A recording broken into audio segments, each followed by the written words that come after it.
Bismillah ar-Rahman ar-Rahim. Salamun alaykum wa rahmatullah. If someone sits on the pulpit and tells you that you don't know the true meaning of Tawheed, why do you ask other than Allah? Allah is not dead. Why don't you directly ask Allah subhanahu wa ta'ala? We say, إِيَّاكَ نَعْبُدُ وَإِيَّاكَ نَسْتَعِينُ.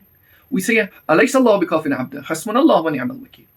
What are they trying to imply? Well, if it is meant to disregard tawassul, a largely accepted practice among both Shia and Sunni, well, it is wrong. Because we're living in a world of wasa'il. Everything evolves around cause and effect. Yes, of course, Allah is the ultimate goal. Whenever He wills something to be, it will be.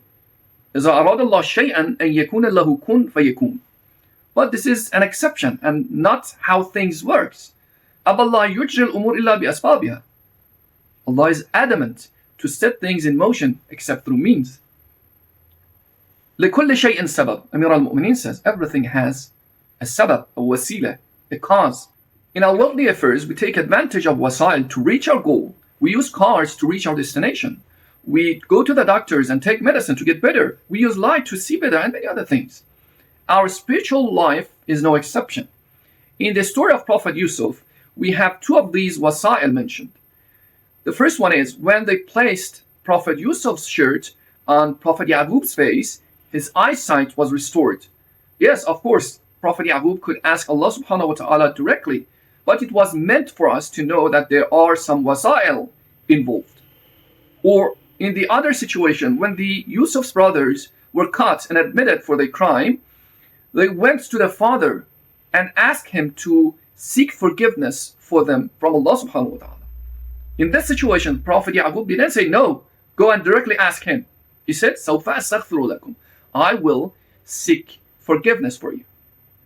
This is one thing. There's also Surah An-Nisa, ayah 64, in which we receive a principle from Allah subhanahu wa ta'ala.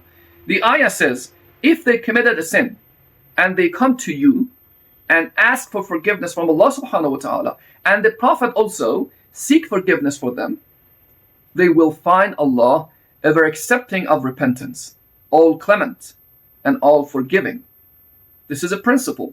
These are just some of the Quranic evidence supporting the idea of tawassul, which is quite enough. But we have a lot of ahadith and du'as supporting the idea as well. So despite all of these, if someone disregards the idea of tawassul and wasila which is provided by Allah subhanahu wa ta'ala, it is called ifrat. It is the idea of Wahhabism. Not even the majority of Sunnis believe in it, let alone Shia. اللهم صل على محمد وآل محمد